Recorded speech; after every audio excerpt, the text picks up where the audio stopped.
on, everybody? It's your buddy, it's your pal Spaz Phoenix, the YWC Reality Check. This is your Saturday night's main event with a little bit of Halloween SmackDown on the side preview, and that is Jake fucking DeMarco. What's going on, buddy? What is going on?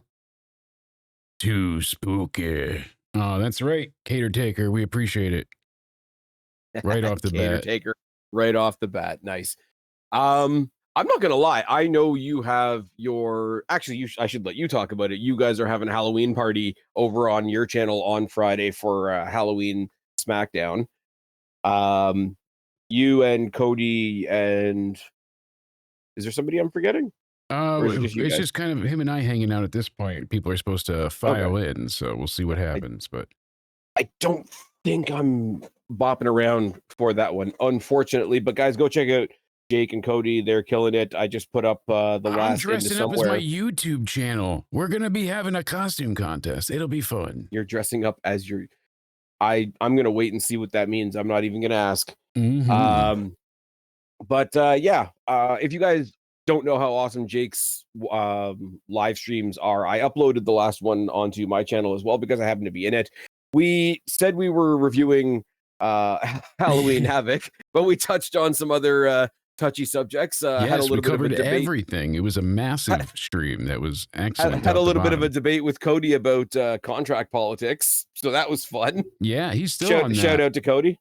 I gotta beat the sense out of him, because can't beat it into him. We're able to list our collaborators on specific podcasts now, which is awesome. So when you guys see this, if for some reason you're not subscribed to Jake's name will be down in the box below next to mine. You can subscribe to him. You should subscribe to him if you're subscribed to me.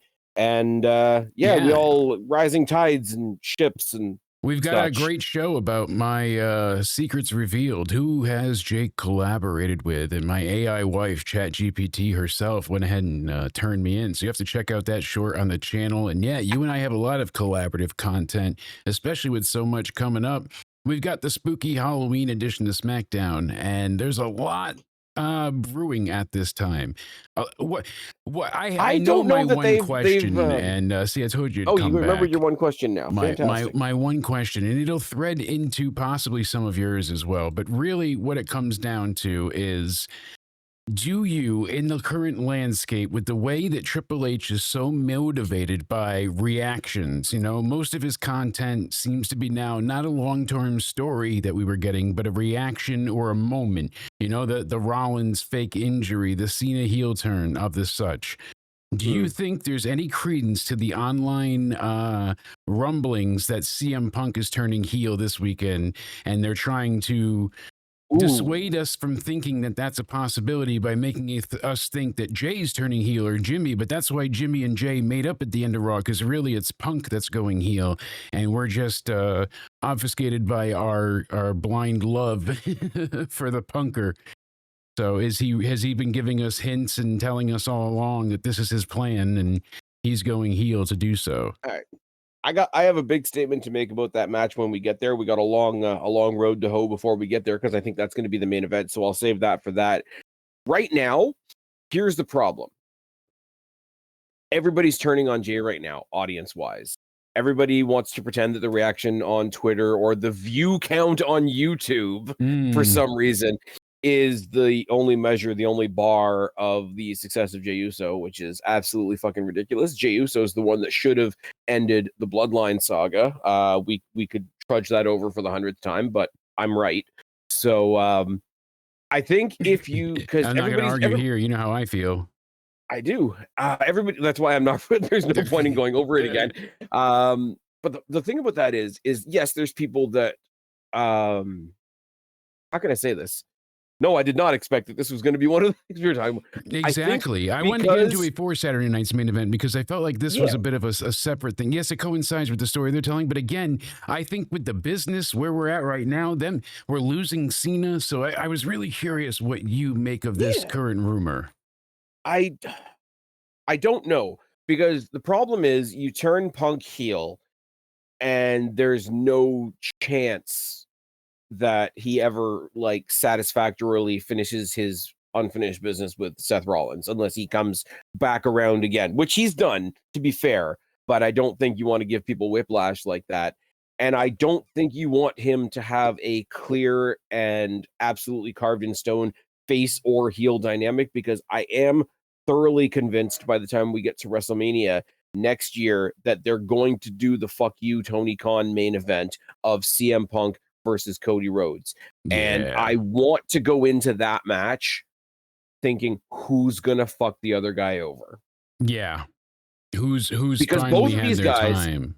but like think about the rabid fan base, and I know this is not a Cody Rhodes question, but think about the rabid fan base that Cody Rhodes has, the people that want to cheer him. Those same people will sink their teeth in the day he turns heel. CM Oh, Punk, the people that are behind him, it's very much the same way. So yes. when you get to that match next year, which they should do, it's 2 years overdue at this point. They've teased it at the past 2 Royal Rumble builds. They've had Punk go to SmackDown and have a promo off with Cody Rhodes 2 years in a row. Yes, we saw with it that. back-to-back years where they pulled this off, and it was the number one talking point for us for months on end because of how amazing both of This those is where it is. confrontations The were. only people, and the only people that are going to hate that match are the people that are so like dyed in the wool mud show fans, the mud flaps as I call them, that they're going to hate that anything that these guys do now, right? Anybody Yes. else, if you're a staunch CM Punk fan and he wins, awesome. If you're a staunch CM Punk fan and he turns heel, you win. If you're a staunch Cody Rhodes fan and he wins, you're golden. If you're a staunch Cody Rhodes fans and we get the heel Cody Rhodes, awesome. Like there's no, I mean, unless they totally fuck it up and Great Khali comes out and chops both of them and it's a no contest. Like, but you know what I mean? As long as there is a result, there's no bad result to that match, and that's part of why it's awesome. Yeah, no, So absolutely. I don't think you want to, because CM Punk always kind of, lives in that gray area, whatever. As soon as you solidify him heel, and we know that ahead of time, and you got to really try hard to pull back from that. As soon as you take out the what if intriguing conversation of WrestleMania, which is months away, yes, you're which right. they're heavily building to. I mean, Punk was the one in the commercial, and not Cody. Oh, let's talk about the commercial Well, for a second. really quick before we get into that, this conversation, I lied to you, bud. This has 2 parts in this question because the full creative narrative, I wanted to give it to you in pieces because I wanted to see your original thought of like, would he turn heel and what would his motivations be? But people are also talking that, hey, he's going to turn heel and lead the vision. Seth's out, and Heyman's going to say, like, we need a leader. And so with the way everything happened at Mania, Punk would be so desperate to get that title back. He held it for 5 minutes and then lost it. So that had made him basically stoop to the level of Heyman promising him another title reign, and he takes it. And that's how he gets, Braun and Braun behind him. And so I wanted to know what you felt, since we kind of touched on it ourselves. What do you make of this? Do you think that would be a possibility at all? I do think he will lead another group eventually in WWE. We saw him lead the Second Nexus. We saw him lead the Straight Edge Society. He's got the, and I don't want to just say it because it's in the fucking song, but like the cult leader, cult of personality, vibe about him. And he's a good talker. And the people, and I count myself as one of them, the people that like CM Punk love CM Punk. And that same energy would radiate through him, not necessarily getting followers per se, but look at how when he brought up the idea of the Shield and then they kind of took it from him, and he said he wanted Seth Rollins, Tyler Black, John Moxley, and Chris Hero, and then they swapped out Chris Hero for Roman Reigns, right?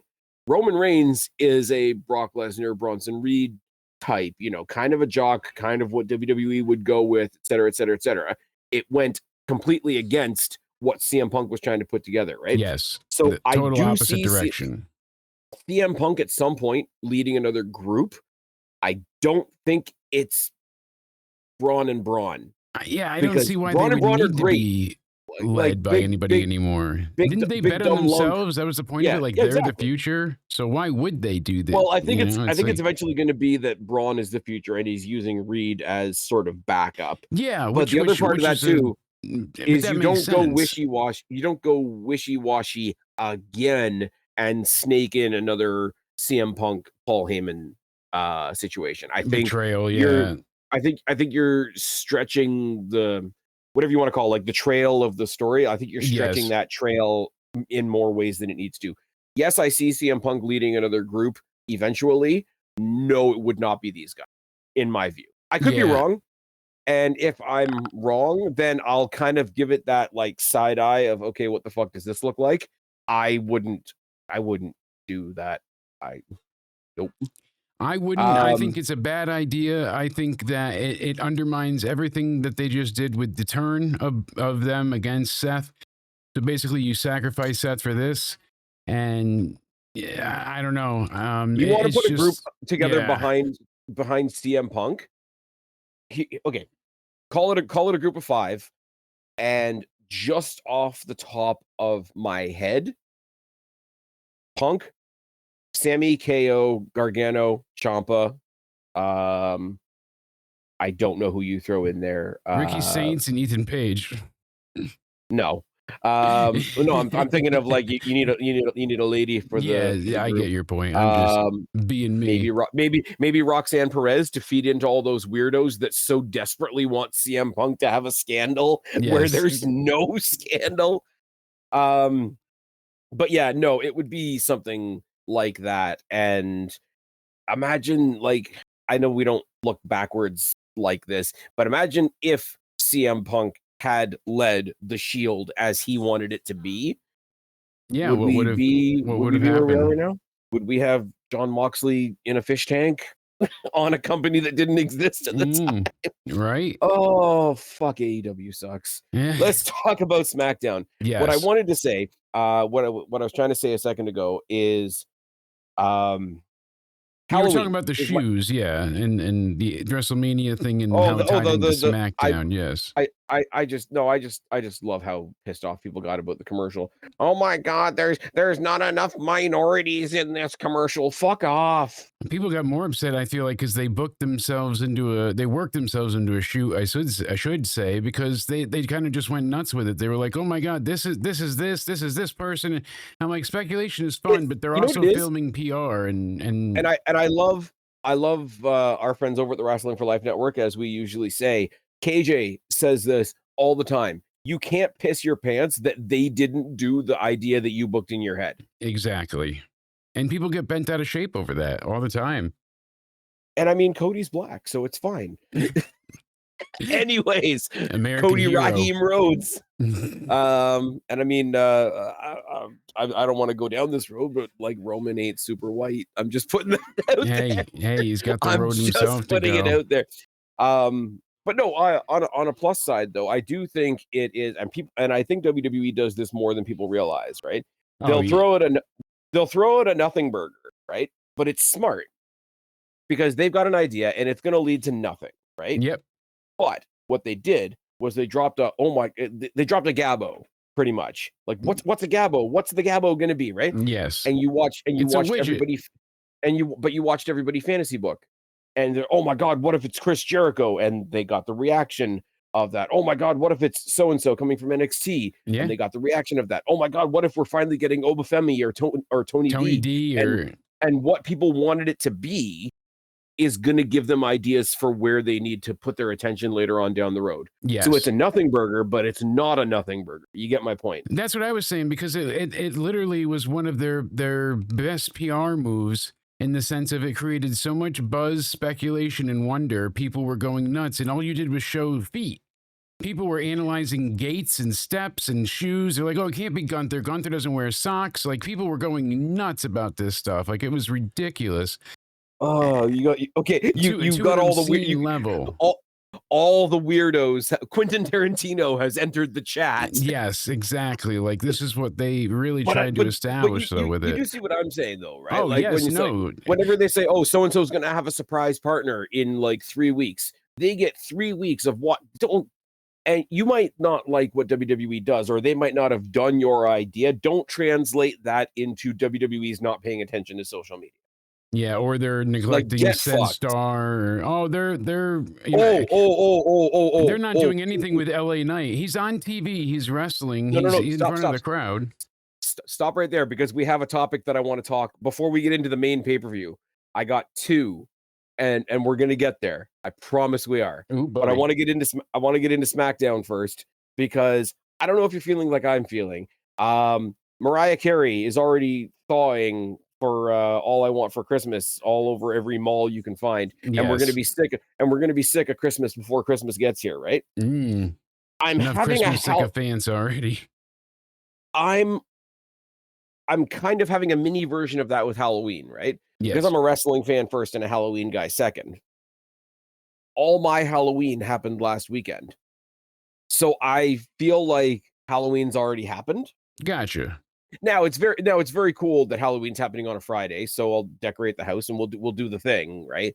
And you guys are going to have your party. I know the guys that we watch, the Wrestling for Life guys, are going to have some sort of Halloween thing as well. Not taking anything away from that, but like to me, like Halloween's already kind of happened, so I don't mind that they haven't put very much Halloween promotion into SmackDown because Yeah. NXT just gave us Halloween Havoc, right? On the night they will. It'll end up being. Oh, they'll do it so like the lower third with everybody's name in it has like a pumpkin in the corner or something like that. But they won't have, you know, people doing a Joey Tribbiani with a pumpkin on their head. No, it's not going to be all the Vinceism, you know? Exactly. No, that's not going to be it. No who through the pie this time. But what we will have is the continuation of not the Sammy Open Challenge, the Ilya Dragunov Open Challenge. That's what it was this whole time, I thought. Yeah, well, Sammy was just holding it for him. They're both short. It's fine. I love Dragunov. Dragunov's a lot of fun. They're building towards this. The crowd loves him, which surprises me that they love him as much as they do. Like, I know he's a damn good wrestler, but I thought it wouldn't translate the best with him being small and you know what it is? I think he found like exactly the niche that he needed to from NXT, because in NXT UK he was trying to be taken seriously. He's this hard-hitting guy. They had the great match with Walter in the empty arena during COVID and all that kind of thing. He stayed with that, but when he got to NXT, he sort of translated it into a little bit of like, this guy's a weird little guy, right? Now he came up to SmackDown, and there's Dragunov. He's a weird little guy. He's also going to kill you. Yes, but he's a weird little guy, and like you get people to turn their head the right way towards that, and with a little bit of like self-awareness. I know I'm talking to wrestling fans about having self-awareness. This is a gamble, but he's got a little bit of a self-awareness where he can go out there and be serious while knowing that people are going to maybe find it a little bit goofy. And I think he's incorporated that pretty well. Now, I think everybody coming for the neck tattoo is just what people do these days. Yeah. Because Dom's got one, he's got one. Punk's obviously got his fucking like AEW tramp stamp. Yeah. Yeah, but nobody ever thinks Dom's of the fact neck because tattoo looks good, and Cody's is like less bold than Dom's is, though. And Cody's is Cody's was a choice. He didn't tell his wife, and there's a reason. Mm-hmm. But like, also, let's not overlook the fact that Dragunov, first of all, came back from a horrendous injury. Good for him. Gone for a year. Got a chance to like break out of character for a minute and thank the fans that supported him and all that kind of thing. What the hell is popping up on my screen? Go away. But also in the time that he's been gone and rehabbing or whatever, he also got himself fucking jacked. Yeah, he's massive he's like, at this point. He's a big little guy. Which is surprising, but I know I take the piss out of Jonathan Gresham a little bit, but like when you see Jonathan Gresham wrestle in person, he's a big little guy. Little spark plug of a guy. No, come here, buddy. It's okay. It's okay. You had a stroke. And you're fine now, so it's fine. We got the rock at home. Shit. Oh, okay, shit. Sorry. We gotta pause and actually say serious things for a minute. Uh-oh. Shout out to the Rotunda family with all the news of IRS.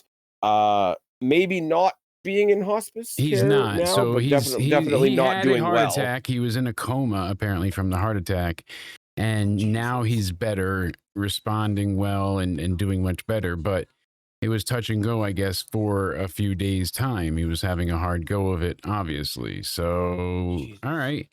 That family's sucks, had enough. but Like I don't want to. I don't want to. I don't want it to happen to anybody. Been on the TV. It makes sense now. So, all right, fine. But my problem is like it just Why couldn't anybody confirm this before putting out he's in hospice? I'm not saying the family. I'm saying like in the wrestling news, they just heard a rumor and reported it. Apparently it was a long, like, what from where I heard, and I'm listening to it rather than reading it, which is always bad. But apparently it was heavily considered and ultimately decided not at the last minute. So like it was the plan, and then it wasn't. I don't want to speculate on somebody's medical stuff. Don't get me wrong. But like, but he and wasn't you don't want in it hospice, so he was planned on and being you brought to it. And then he came out of the yeah, coma. yeah. And then it's one of those, and it's always one of those hard things to say, like when somebody's either had a drastic injury or if somebody's passed away, obviously, you don't want it to happen to anybody. But like, fuck me, this family's had enough. I know. It's really shit. Anyways, The I luck meant of to it say, I all meant to just open. really sucks. And I meant to open the show with that, but my notes are all over the place. So there we go. Shout out to everybody. Like obviously we want to see Bo Dallas back on TV, but we want to see Bo Dallas back on TV because everything's okay. yes, exactly. We want at least But something good coming out of it. And getting back to the Dragunov situation, though, I do want to see the open challenge continue, but I also like this idea that we teased the MFTs versus the Wyatt Six, and it looks like they may be steering away from that into like MFTs versus the US title division. Yeah. Because they've sort of grouped Ray Phoenix and Nakamura was a fun tag team last week. They were. No surprise but they were all attacked while they were trying to get the title off of Sammy in the open challenge. And then when Dragunov won, they were attacked after the fact. So if Solo steps aside and he's like in a managerial role, which it seems like he is, then you got the other four versus Phoenix, Nakamura, Dragunov, and Sami Zayn. That's not a horrible War Games. No, I'm sorry. It's really not. I know painted JC Mateo looks like the Stay Puft Marshmallow Man. It's fine. Everything is fine. It works, okay? Stop bitching. But we'll pull one out of the air though. Who would you like to see him who would you like to see open I can speak, I swear. Who would you like to see answer Ilya Dragunov's open challenge? There we go. Words. So being on the SmackDown roster, I'm not going to pick anybody that's not funny enough, I'm just curious how the match would turn out to be, but him and The Miz is one that I'd like to see. I think Miz would make him look good. Yeah. Miz would clown for him, and Miz also has other things to deal with this week on SmackDown that I'm going to touch on in a second. Yeah. I'm not going to lie, because they just are like stomping around and they want to make everywhere they go their place, and because they have history from NXT, I'd like to see Braun Breaker, but then obviously you can't have either of them lose. Obviously, somebody would have to step in and fuck over somebody. Just to bring that back. Yeah, but I would like to see Braun Breaker, because Braun Breaker's got chaotic energy. Dragunov's got chaotic energy. Dragunov is jacked and a champion now. Yeah. I do want to see them back in the ring somewhere along the way, because as he was kind of finding himself, Dragunov gave him a couple of good, like, let's really fucking hit each other matches. And I think that was still in the 2.0 era. So if you manage to stick out in that period of time, then you've done something. So my quick top 3 for him would definitely be The Miz is number 3, because I think that would just be an interesting pairing and matchup, and that would be a good one to like get him over with fans and show how great he is. My second, number 2, would be Andrade. No, it'd be Bo Dallas, Uncle Howdy. We don't see him in singles matches at all. I think that would be so cool to see him interfere. Like they're all trying to get gold, that kind of story. And I'd like to see any of the Wyatt Six, actually, because we've only seen them in team efforts, which is fine. But like, I mean, any of them, but specifically Joe Gacy. Joe Gacy versus Dragunov would be fun. That would be a lot of fun. And that would be, or if it was Eric Redbeard, you just see Dragunov tossing him around. Pause. My number 1, Randy Orton. Ooh. Put that belt over, put him over, you know, Ilya, like that does so much for that in one night, and they could advertise it a week out, make it a big to-do. That's a big SmackDown match. That could also be like for the you know, before the big shows like Mania or SummerSlam. They have those. I know he's not like this anymore. He's not like as much of a politicker as he used to be. But if he just steps into the ring, that doesn't work for me, brother. Yeah, just RKO's him for real and just takes the belt, walks out. Oh fuck! Set the Randy, world on fire. he's shit in his bag too. Ah, damn it. Oh, that's not shit. Anyways, Yeah. what? I don't know. I don't want his brand new title reign and brand new return to the brand to be totally absorbed by a potential War Games scenario. But I also kind of want to look at the War Games scenario because Rey Fenix, Nakamura, Sami Zayn, and Dragunov is a hodgepodge of, okay, let's just kill everybody. You got the Haluva kick, the Kinshasa, the H-bomb, and whatever the fuck Rey Fenix feels like doing. Whatever he's in the It's mood all for at this like point. they're all smaller. Like you don't think of them as being heavy hitters, but you put that team together, that's a heavy hitter team. Yeah. Oh, big time. And people don't realize that. So here's where we get into what would have been and what is. Right? yes. So you've got Carmelo Hayes taking on Kit Wilson this week. Elton Prince is still injured, I believe, so that's why Kit Wilson is doing this toxic masculinity thing, which is pissing off the left and making me smile. But I swear to God, what I thought was going to happen with this was, you mentioned the Miz a second ago. Miz has like split off from I keep wanting to say Carlito because I saw Carlito at Destiny this past weekend. It was fine. Very Check nice. that off your bucket list. Yes, Carlito took a shot at our champion Tarek and lost, and the whole match was just fun because I got the shin section going again. It was fine. That's funny. But what I thought was going to happen after Halloween Havoc, I thought we were going to get, and I have to say this all at once so that it makes sense. I thought we were going to get Carmelo Hayes versus Kit Wilson. Miz was going to interfere. There was going to be a double team, and Trick was going to come make the save. It was going to get made into a tag team match. Then you get Trick Mellow Gang as a tag team on SmackDown, which would then lead on later on down the line to Tiffany Stratton having some sort of altercation with Jade Cargill and getting the shit kicked out of her by JC Jane. So that both the former champions that just left on really high terms from NXT from Halloween Havoc could do like a one after the other debut on SmackDown. Both of those champions are now setting themselves up for rematches at Gold Rush, which we're going to talk about later. So that's not going to happen anymore. No. So instead, I'm looking at this and I'm thinking we are going to get the Kit Wilson Miz team, which I have already decided will be called Pretty Awesome. Not totally awesome, just pretty awesome. Pretty awesome. And they'll tease the double teams of Carmelo Hayes, and then after Gold Rush, when Trick loses again, then we'll get that. Makes sense. JC Jane, I don't know. JC Jane,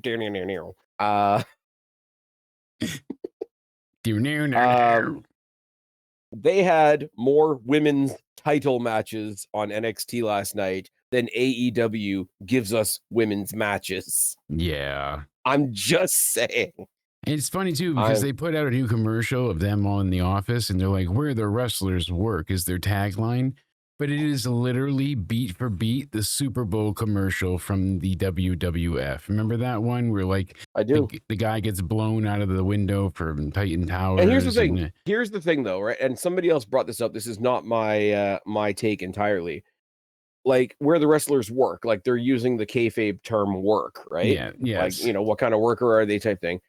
Don't put established wrestling language into a promo that you're hoping is going to get you new fans. Yeah, it was just very bizarre and confusing. It was pretty bizarre. I don't know why they're going through with this. Like it just didn't make sense, but whatever.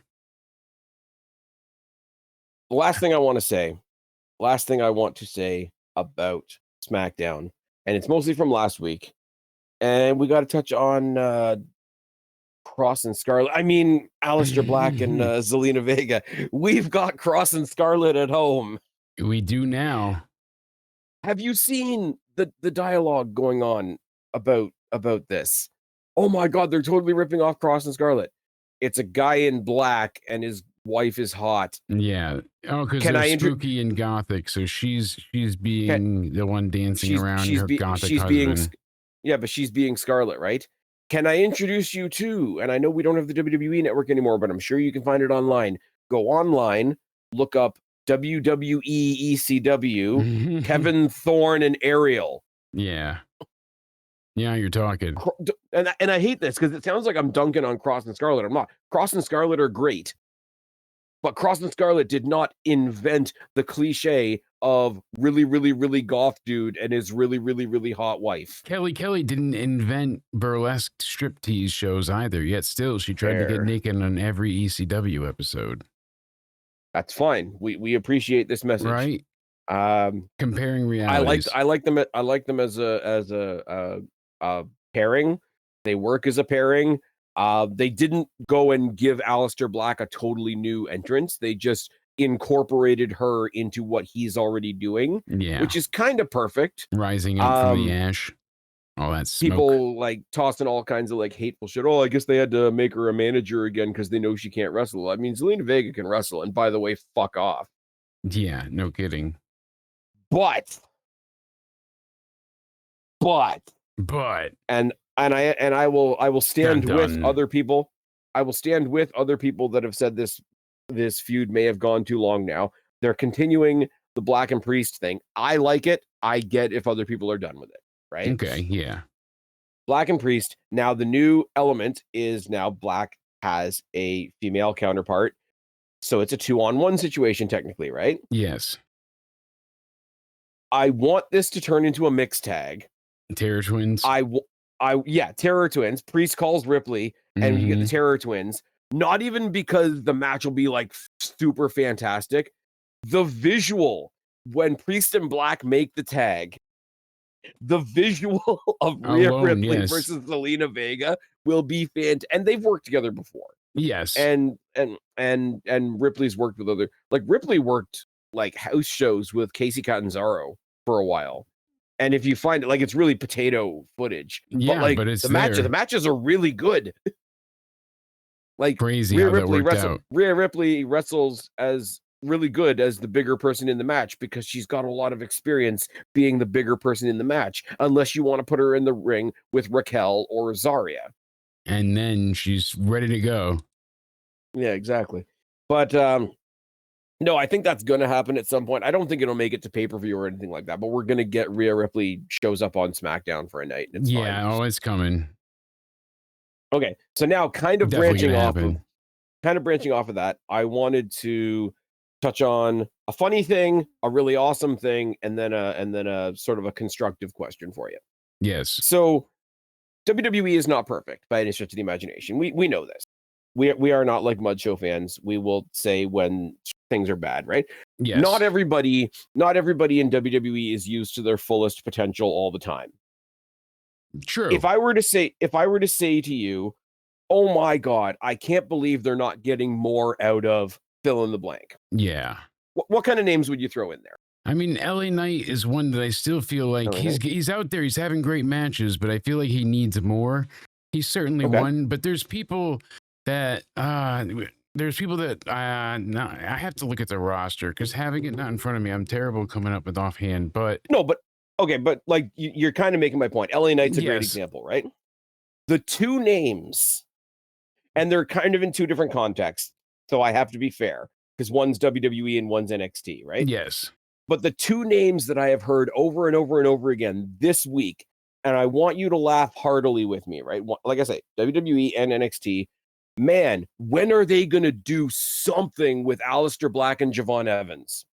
Yeah, see, Javon is heavily featured every single week. He factors into everything big that they do. I mean, literally, he's on every show. He's in every PLE. Multiple shows. Yes, he's constantly around, involved, and doing something.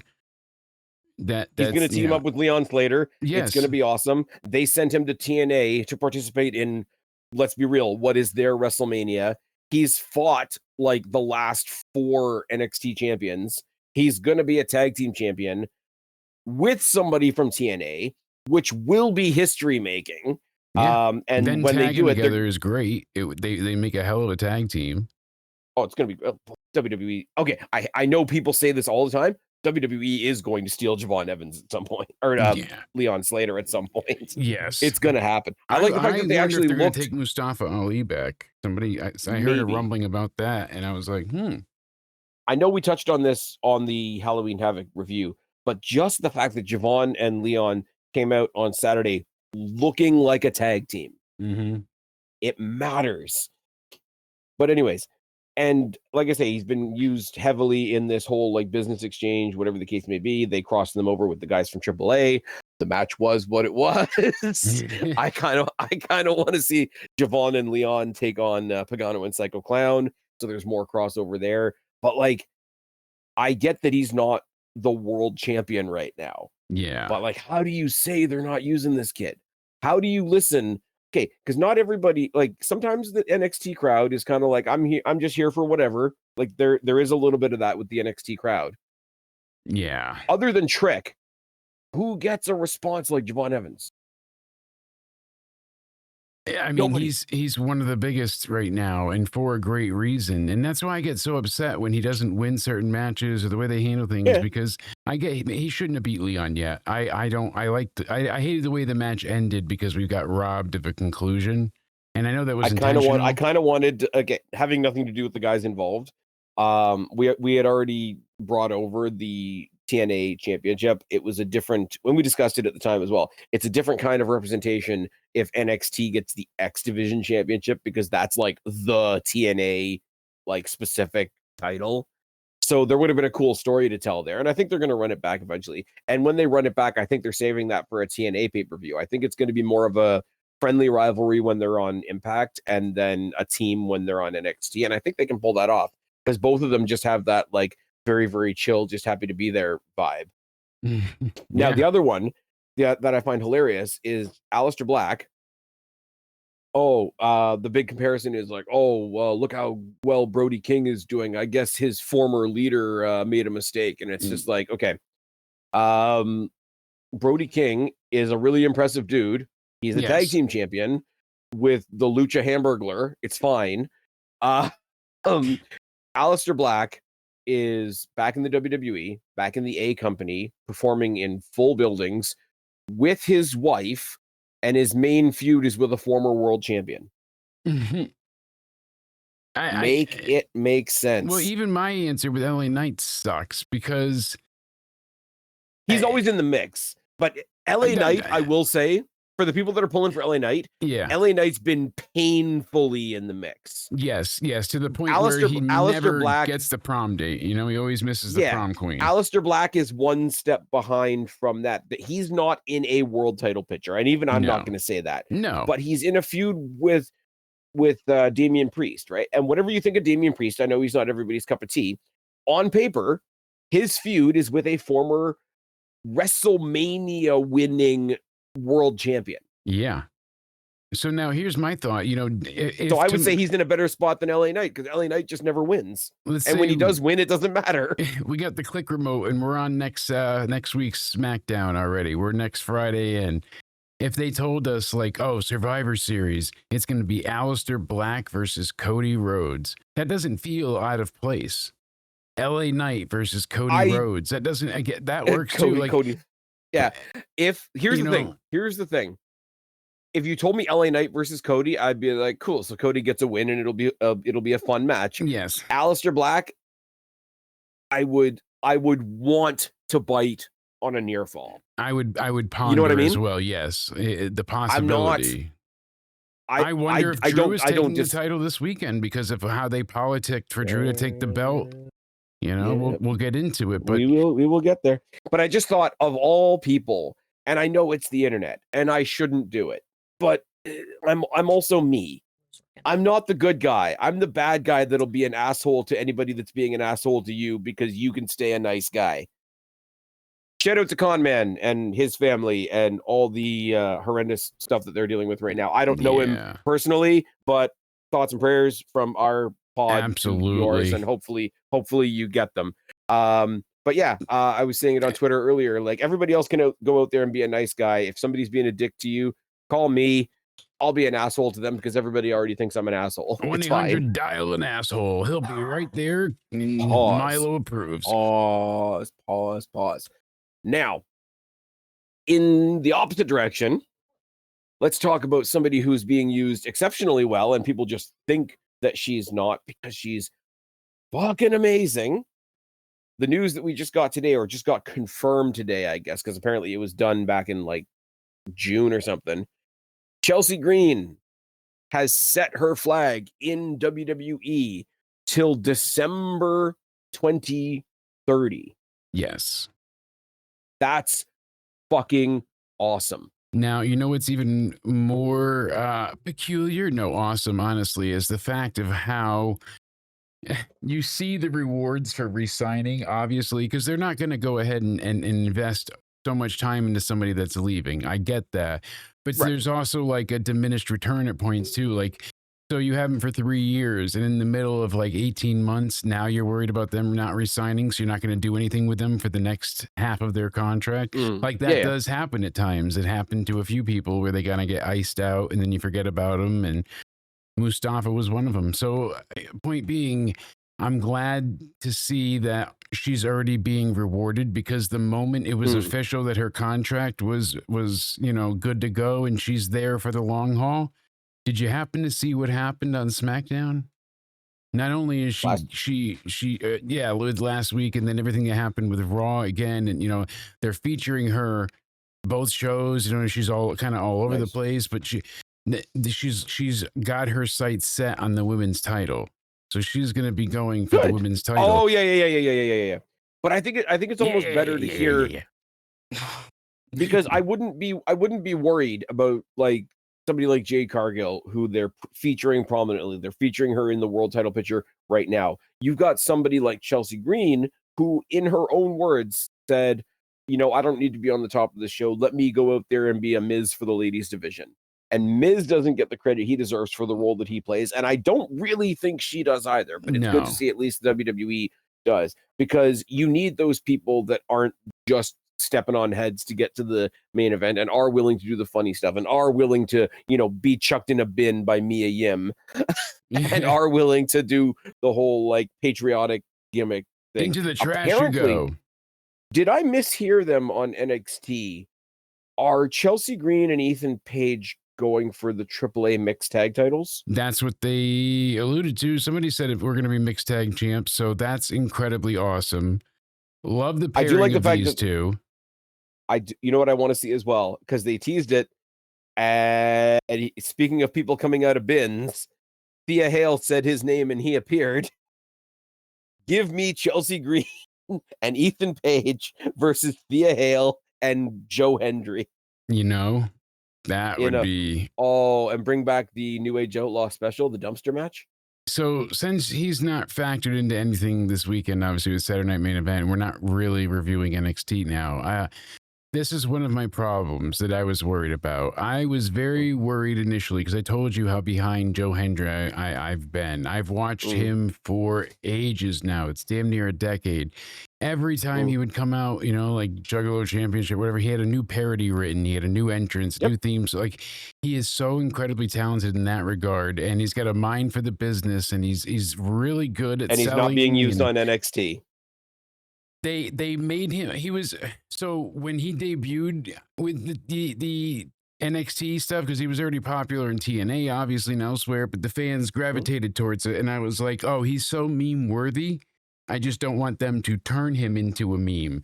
And it feels like a Vince-ism where they're just focused on say his name and he appears. That's funny enough. Goodbye, Joe. He did the thing. Do the thing. Like, yes, he was doing the thing, but there was so much more the line, to it. Bart. Yes, exactly. There was so much more to it before because it came with the whole package. Now they've reduced it down to a boiling point of he appears, he leaves. That's it. I think that he's okay. I could be wrong. I am not caught up with TNA. I do think his contract is up in December. Yes. I think he's just going to play kind of quiet, do the funny stuff to keep him in mind, and sign in January, hit the ground running at that point. But when he does hit the ground running, what you'll have in mind is how much you wanted it to be more than what it was, like you're saying more eloquently than me.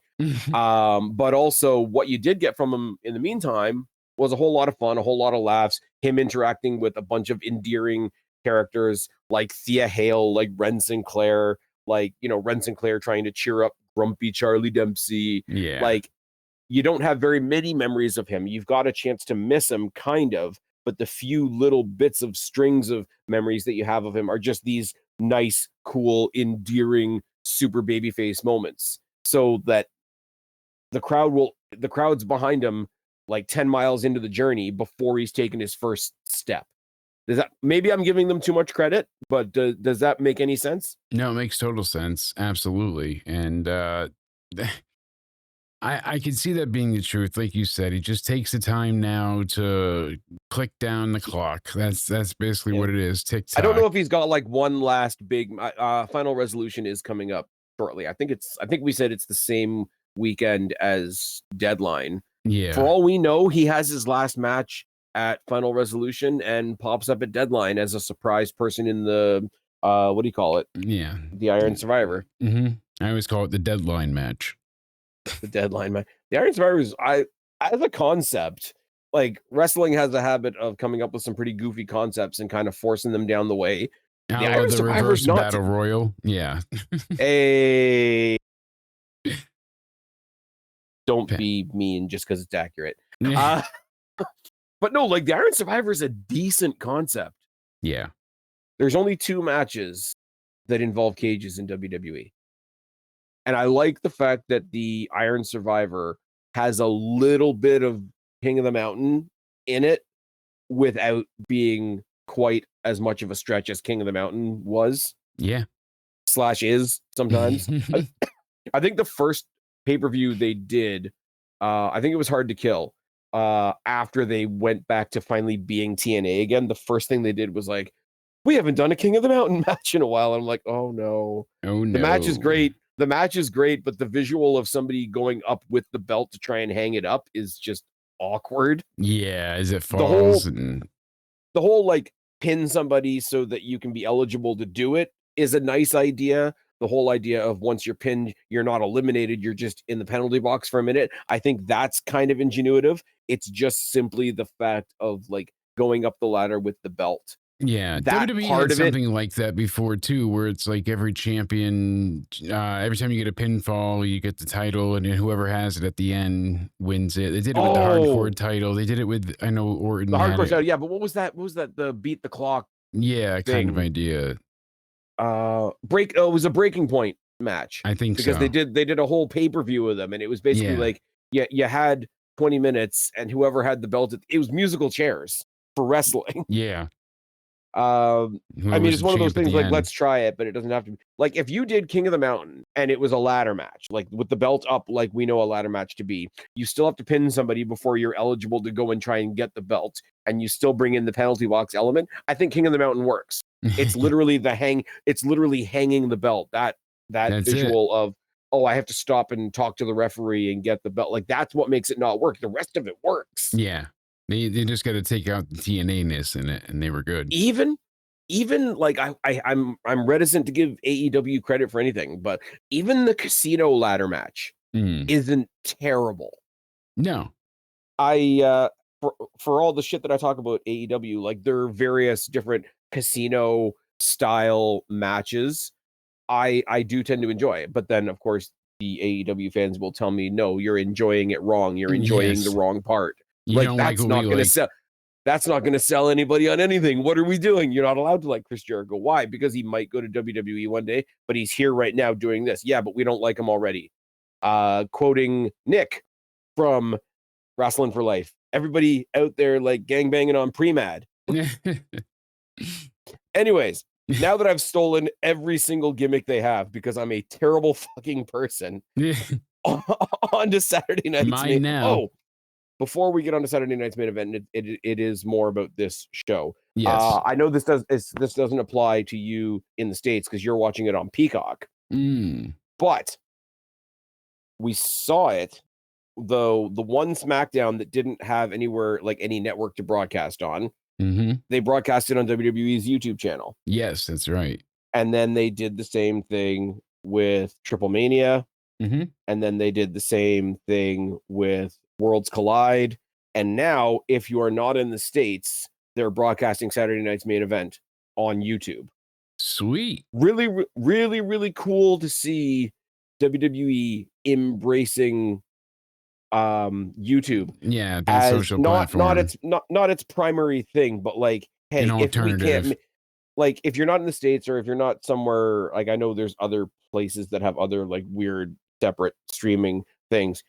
If we can't get it to you any other way, we'll chuck it to you on YouTube. Yeah. It's not being put out there as a real primary, like, hey, come check out our YouTube channel, but it's a sort of a catch-all last resort. If you can't get it any other way, we'll have it for you here. Yeah. So I think that's a really cool thing. It's I a really great do. thing. A lot of advancements like that.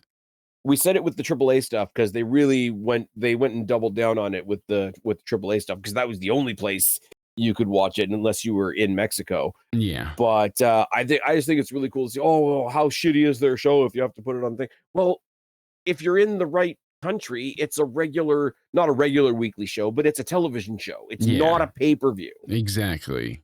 It's not like ROH, whose feed died halfway through and they had to throw the second half of a pay-per-view on YouTube. It's not like they had Ronda Rousey and didn't use her on the main show, like the problem.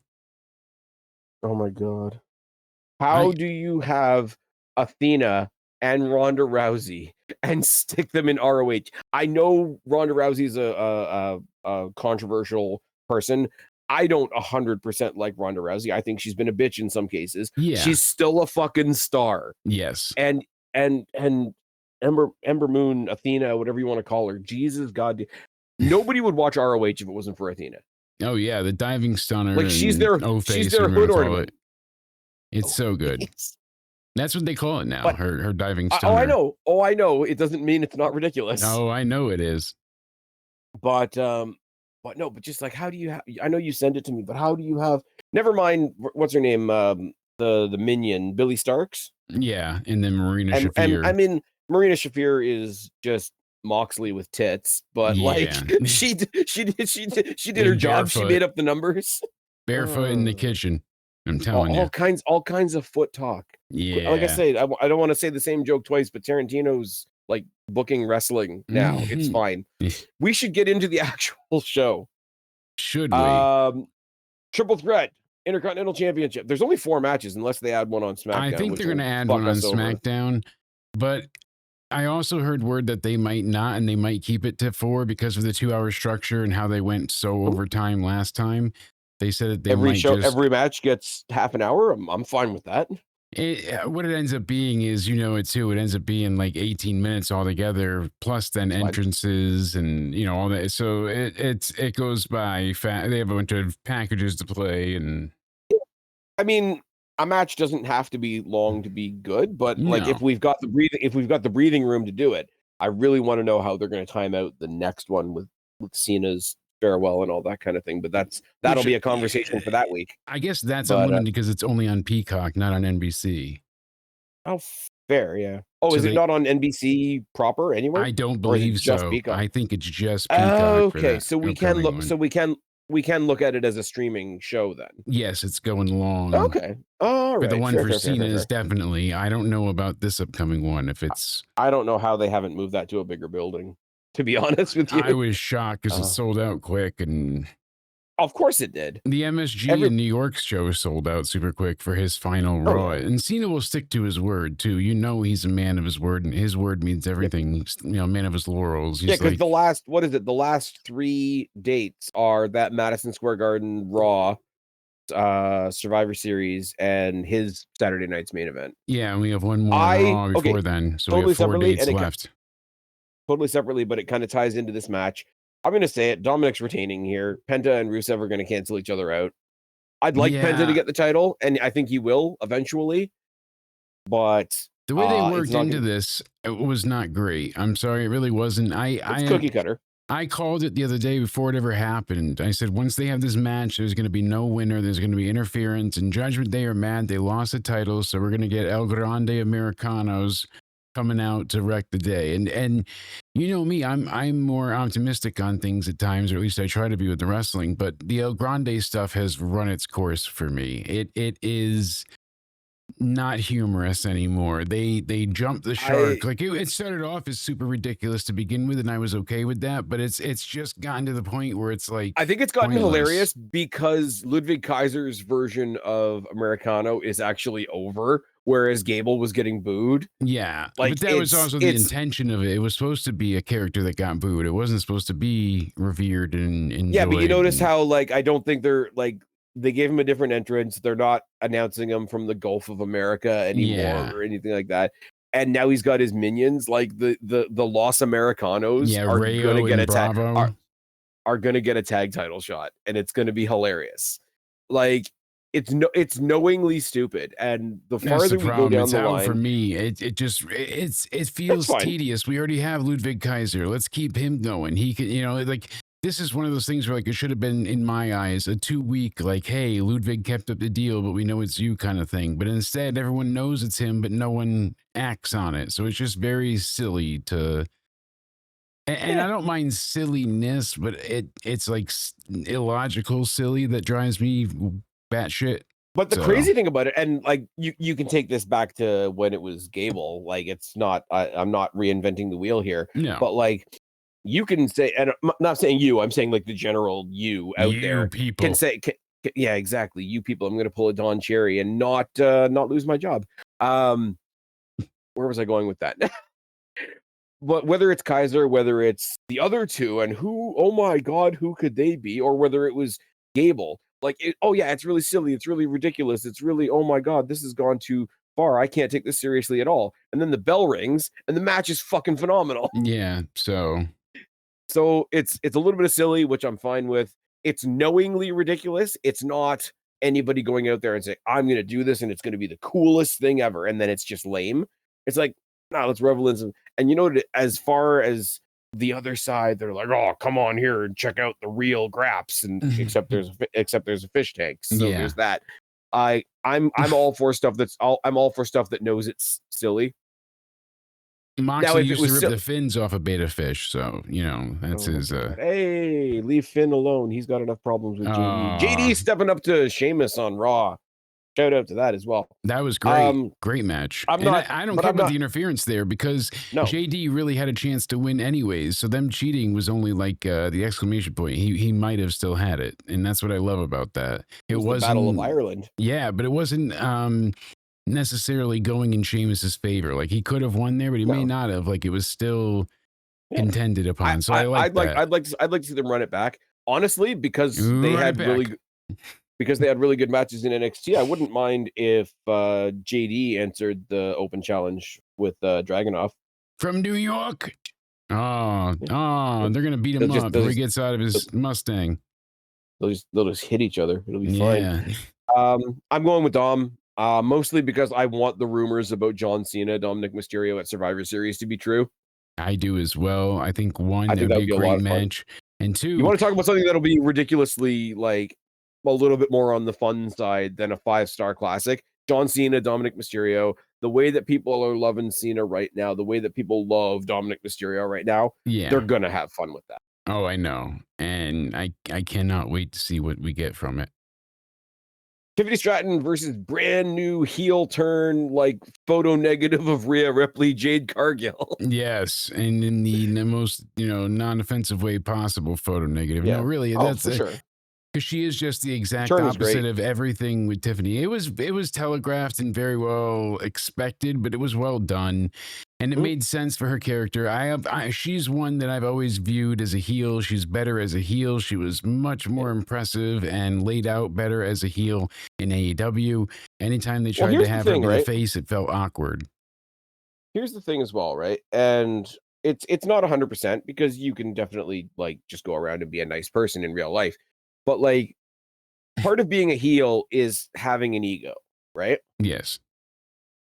How do you walk around looking like Jade Cargill and not have an ego. Oh, absolutely. Like, she's a smoke show, like Death by Snoo Snoo. Yeah, sculpted by the And like gods in that body. she could stick me safely in the overhead compartment. It's Yes, fine. and keep you warm for the winter. And I'm no small person either. But taking you around in a yeah, buggy. been around the world. Yeah. Anyway, I don't know what the fuck that was. I want to say Tiffany's had it for a bit too long, and this would be a great point for her to change the title. But I always worry that the Saturday night's main event place, it kind of means like the Friday night TNA show. It's very like in its own world, its own universe. Yeah, that kind of. It's in its own universe. But the thing is here, they have to fight against. They have to use this show to fight against that image by the time we get to the John Cena Saturday night's main event. That's the point I was going to make. So I think something's happening here. Yeah, I think Cody may be in trouble. We'll see, but yeah, no, I think Jade Cargill takes it. I think she absolutely overwhelms Tiffany Stratton. I think you could do some really cool character stuff with Tiffany Stratton. Ooh. After that, here's my thing, right? I know that they've been talking about a draft all year now, and nobody's ever really come down to a date on it right now. But if you want to dig back into a little bit of NXT lore once again, as I love to do, Tiffany Stratton, babyface Tiffany Stratton, stepping up to Intercontinental Champion Becky Lynch. Yeah. Let's go. I still wonder what they plan on some things, you know? I think it would be a good thing, because you're going to have to move somebody else. You're going to have to move some people around, because they are going to move JC Jane up eventually. And I wonder if they take Fatal Influence up as a group, and you're going to have to move some people around. Yeah, they're going to have to do something with it. I'd love to see, and they're not going to, because I don't think it's top of their priority list, run JC Jane. If they call her up as a group, different story. If they call JC Jane up as a solo, I'd like to see them attempt a babyface turn. Yeah. Because I don't know what it looks like. And if I don't know what it looks like, it makes me want to see it. But babyface JC Jane, maybe chasing what's her name? Julia, for the women's US title. Yeah, that'd be good. I think it would be fun. I think Tiffany Stratton moves to Raw either way. Tiffany Stratton even taking on Stephanie McMahon would be awesome. Yeah, she needs to be around some new talent, and that's the way to go with it. So, because like we say, Jade Cargill, with the impressive type of person she is, not everybody needs to have a long run. That's a conversation that's happening very recently. But somebody, if you want to keep the image that she has, she kind of would have to have a long dominant run. Stephanie and maybe get could be a good, not like face foil to Tiffany's heel, you know, because Tiffany's a better heel character, I feel like. And the problem with that, though, is because I do agree with you, like, because she, you know, the old, like, you know, daddy's girl, Barbie doll, all the type of shit that she does. The crowd loves her, though. Yeah, the crowd doesn't want to boo her. And it's where I'm kind of worried about, not worried because that's dramatic, but like where creatively I think there's a little bit of a concern with Dominic Mysterio, because Dominic Mysterio is over as hell. Big time. Put him on NXT, he's over. Put him on Raw, SmackDown, he's over. Put him in AAA, he's over. If he shows up in TNA, he's gonna become the world champion. He's on the screen and people are chanting "Dirty Dom." They're singing it, "Dirty, he's Dirty over Dom." As hell. But here's the thing, though. Is 9 times out of 10 you would say, hey, WWE, everybody's really behind this guy, get behind him, make him like your main guy, right? If they try to make Dominic Mysterio a face, the people that love him won't love him anymore, because they love the heel character. So let him be tweener, let him be like a dickhead, right? Like, let him be as babyface as LA Knight is, because LA Knight's not a nice guy by any stretch of the imagination. No, not usually. But he's only a babyface by virtue of the fact that he's facing other heels. or Exactly. at least people that he sees in his own mind to be heels, like That's where he CM gets Punk. the Stone Cold and Rock comments, but that's not a bad thing, and it's not a bad comparison either to be compared to those two. I love that people think that's a dig. I Okay, the two know. most popular people in the most profitable time in WWE's history. How dare I be compared to Yeah. successful people? But yeah, But he's Dom got the gift retains. of gab. Yeah, Dom's retaining. Dom's Dom not retains. losing the belt. Cargill wins. I'm with you. We've kind of been tiptoeing around it already. They need to do something shocking, Yeah. and it's like it's the type of shocking that I expect, which doesn't make any sense. But it's like if you're going to do something shocking, it would be this. So I kind of predicted it, right? Yes. Drew McIntyre is going to take it, I think. I think so too. I'm really sold on the fact of McIntyre taking this belt. I think they want to put over Saturday night's main event as an actual must-see show. I think that they want to go ahead and have Cody Chase because he's better going after the belt. And also, you heard at WrestlePalooza, I think it was, or was it Clash where they faced? I think it was WrestlePalooza, right? Yeah. Yeah, we got Drew and we got Cody Starting Ben. to get some mixed reaction a little bit, which is the time. But I think it's the right time, and I think the time is now. I think that would be perfect. Yeah, Drew is if you turn Cody over. now, while people still like him and it's shocking, don't turn him later on because everybody's sick of him and it's the last resort. Yeah. You know what I mean? Like literally don't strike while the iron's hot, flip while the iron's hot. Yes. And Drew McIntyre, like, go all the way back to like him being one of the like main characters like all through the COVID time, like up until now. Like his like in whatever you want to call it, entitlement or like sour grapes or whatever, are like leading him to do some terrible things. But if you take it all the way back 5 years, like the core root of it is real. Like the core root of his gripe with everybody is real. His gripe with the bloodline was real. His gripe with not getting a single one-on-one shot for the title, the gripe with not being appreciated for what he did all of us during COVID. Like people got credit. People like Asuka and Bayley and John Moxley on the other side of the coin and that all got a whole lot of credit for like pulling wrestling fans through the COVID times. You never really see Drew McIntyre's name at the top of that list until somebody says Drew McIntyre. He's like, oh yeah, no, him too. Like, so like he's done some dastardly shit. The feud with Punk was phenomenal, but maybe I'm a little bit biased there. But no, that was amazing. Everybody, that won feud of the year in every possible metric. Did. Of course it did, because it's got Punk in it. Like back to back, he had the best feud in WWE after having the best feud in AEW with MJF, which was also phenomenal. Yeah, leading to the dog collar match and the whole ROH entrance and which all was of it. So good. It's almost like the guy's really fucking good or something. Hey.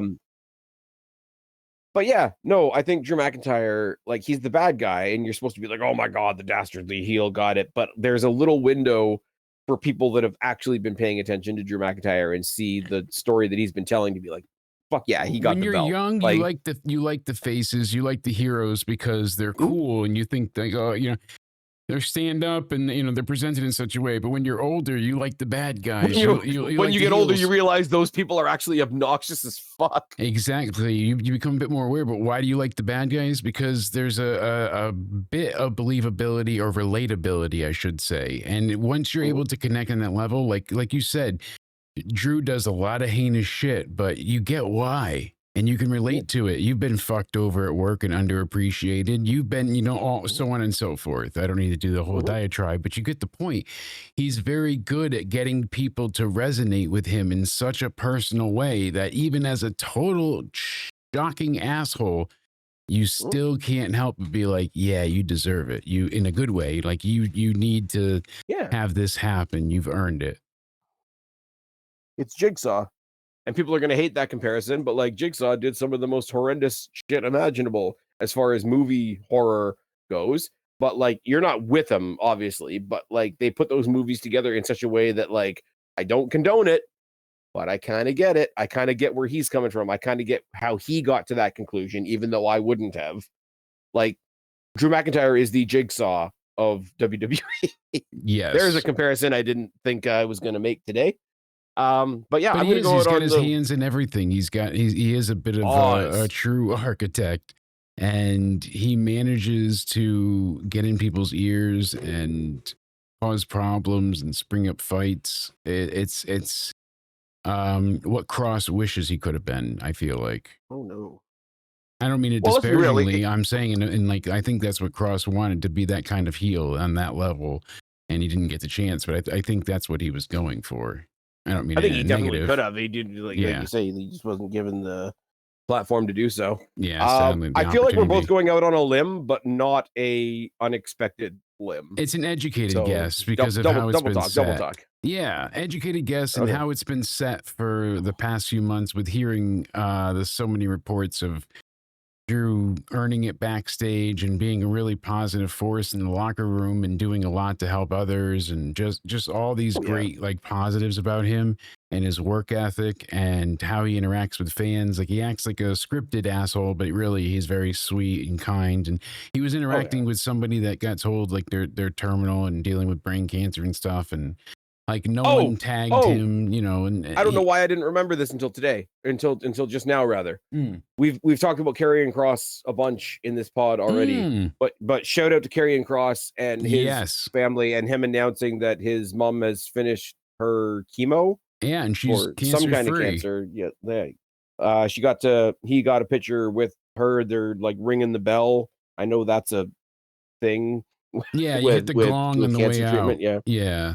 That's fucking awesome. So like all the I didn't get to do what I wanted to do in WWE that we're speculating about. I'm pretty sure he's on cloud 9 right now, and great for him. He doesn't give two shits about wrestling. He's happy that, in the sense of like, he's happy that his mom's happy, you know, and safe. And that's fucking awesome. Absolutely. A little bit of good news. Fucking awesome. In a string of bad, it's nice to have the little silver linings. That's for sure. All right. I got to say this because we're about to talk about the main event, and I have to go first here. I'm a little bit of a CM Punk fan. We've gone over it a couple of times. I think he's the guy. I think he's the GOAT. I think he needs to main event WrestleMania next year with Cody Rhodes. Here's the thing. Here's the thing.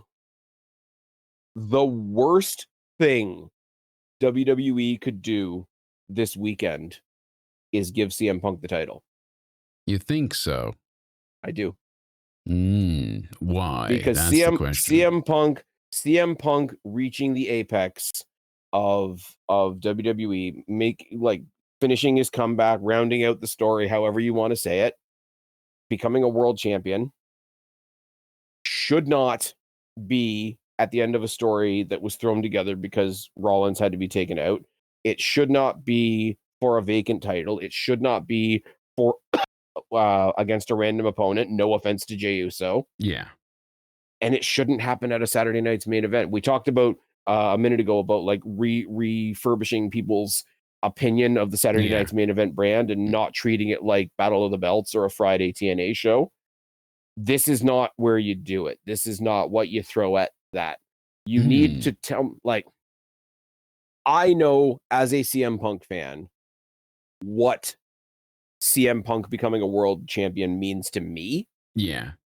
I need to know that WWE sees it as big a thing as I do. Yeah. Does that make sense? No, it makes perfect sense. It shouldn't happen on a B pay-per-view. It shouldn't happen on a gimmick pay-per-view. If they did this at Survivor Series, I would even say don't do it at Survivor Series. I would take the Rumble. I would take the Rumble because the Rumble's the Rumble. It's fine. I would take SummerSlam. He needs to reach the top of the mountain when the mountain is the tallest, and the mountain is the tallest at WrestleMania. We had the tease, and he got fucked the same night. I don't count that, right? As far as what I'm saying here, right? Because that would have been cool. That would have been really cool. And then you got the cash in and blah, blah, blah, blah, blah, right? Yeah. It was built properly. There was a plan involved. And the plan included Seth Rollins cashing in on him at the end with the crutches and whatnot, right? Do not throw it into Saturday night's main event with a random opponent for a vacant title as a last minute slapdash wallpaper over the holes thing. And that was it. CM CM Punk becoming the the world champion, but get my point. CM Punk becoming a WWE champion again needs to mean more than this. See, I think it would be the worst thing they could do.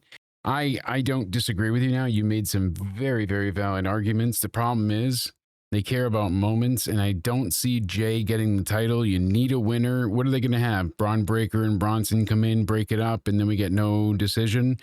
That could be it. And then it leads to what? Another tag match? You know what I mean? Like fatal four-way? I'm not so sure, but I think that because Rollins got hurt, I'd rather they turn Jey Uso heel and have him do some dastardly bullshit to CM Punk. I would rather find out that the Usos collectively have turned heel because they're sick of everybody's bullshit, and the Usos fuck over CM Punk, put the belt back on Jey Uso. It doesn't. I don't want to say it doesn't matter because that makes me sound like a dick. Yeah, it's not as in, like my aversion to it is not as much with Jey Uso, because Jey Uso had his top of the mountain moment. He broke away from the bloodline. He did his own thing. He went to Raw. He won the Rumble that nobody thought he could win. He beat Gunther. He toppled the mountain that was Gunther on the biggest stage. He got what I'm wanting for CM Punk. Yeah. So, I mean, that's exactly what I want for Punk as well. The problem is, because Rollins got injured, I foresee them doing a thing where it's like, oh, you're pretty much stuck, and we need a champion, so you're getting it early. I mean, we heard they weren't going to break up the division. Now they had another year planned out. They were going to go ahead and have them win the tag titles. That's why the belts went to Faces and AJ Lee, because the plan was to have them take the tag titles from them, Braun and Bronson. So now they're not going after the tag titles. Braun is going to be a world title contender. Him and Punk have history and the story to tell. So I guess they want to have, from what I've heard, and it's only rumored, is they want Punk and Braun Breaker to fill out the next few months worth of cards until they get past the Rumble time and heading into the Road to Mania. In the interim, he'll have Bronson Reed helping him and Paul Heyman, and they'll do kind of a continued narrative. But imagine for the Rumble, it doesn't matter. Just however they set it up, Cody and Punk is the match. Like you said, when we saw them the first time talk to each other after 40, and that was even before, but after, it was something. And then again, the other thing is too, and I just 41. realized this. I just realized this just now as I listened to my self-talk, because that's not an arrogant thing to say at all. I need it to be Cody, because I've always been pushing for the Punk Cody match at WrestleMania. I have never once until just now thought of Punk and Cody at Mania with Cody as the challenger for Punk's title. Yeah. I've always considered it as Cody being the champion and Punk winning the title off of him. Because, and again, it's no offense to Jey Uso, but again, when you talk about how big CM Punk winning that title is, he has to win it off the top dog. There's exactly... I'm doing what I just accused everybody else of doing earlier on in the pod. I'm booking, this is what I want, and anything else is going to piss me off. Yeah. And that makes me a hypocrite. I'm aware. I'm fully aware. But you can't do it. Like, there's a lot of other places that I would accept other than WrestleMania. This isn't it. No. It's thrown together. He's supposed to be a Saturday number night's one main contender. event is not the place. That's why Cody my co-host was dealing with people yelling at him, "Oh, you're not a True Live fan. You're saying she's not coming back on a Peacock show." They're not, you know what I mean? They're not doing these things on most of it on a Peacock show. They might do a title change to make people feel like they have to tune in, but it's not, like you said, it's not the stage for it. It wouldn't be ideal. It wouldn't be ideal. I wouldn't mind a return like Live, not necessarily Live, but I wouldn't mind a return like that happening here, because the return sets up Survivor Series, sets up WrestleMania, sets up the next pay-per-view. That's not the worst thing in the world. Yeah. I get it. You want to see her come out on the WrestleMania stage and deck somebody because they weren't expecting it or whatever. Yeah. I also want to see Liv Morgan way before WrestleMania. I would, but I'm sorry, like, everything has levels to it. Yeah. Ogres are like onions. If you gave me a choice and said CM Punk wins the title here or Liv Morgan returns here, I take the Liv Morgan return over CM Punk winning the title when he shouldn't win the title. I see why you're. I don't think either should happen, by the way. Yeah. But if you made me choose one to throw on this show, take Liv over him. Yeah, because and that's the thing. Like I see them waiting on Liv till she could be active. You know, they're doing the PR stuff now, but what's the point of bringing her back and then they can't do any type of resolution or match? It just feels like a waste. I think they slow burn her and Rhea Ripley mending their fences, and then the two of them take out Raquel and Roxy. I've been thinking that for the longest. Like, get that tag team feud out of the way. Get that tag team, because Ripley was usurped by Liv, and then Liv was usurped by Roxy and Raquel. So it's like, yeah, I did it to you, but they did it to us. Like, sort of talk your way through it. Yeah. But which wouldn't be too hard. They can make it work. I'm excited. We'll see what fifth match we get, but Saturday night's main event. I never thought I would say I never thought I would say this, but please don't put the title on Punk. I'm shocked. Not this weekend. Not this weekend. Yet. Not this weekend. Anyways, tell them where to find you. You can find me on youtube.com/Jake DeMarco, at Countdown Ended on Twitter, Instagram, and on Rumble. You can find me on TikTok at Jake.CountdownEnded, and search into somewhere everywhere else like Spotify. You'll find us there. We'll be live on Halloween, so come hang out with us on the YouTubes and the Twitters and the TikToks, and we hope to see you then. And you guys know where to find me, or you wouldn't be here. I've been Spaz. This has been Jake. This has been, I don't know, Saturday night's main event and SmackDown and a bunch of other stuff. Subscribe up there, talk down there, start a conversation, keep all these conversations going. Don't be a stranger. I'll talk to each and every last one of you later, but for right now, I am tagging out. Bye, guys.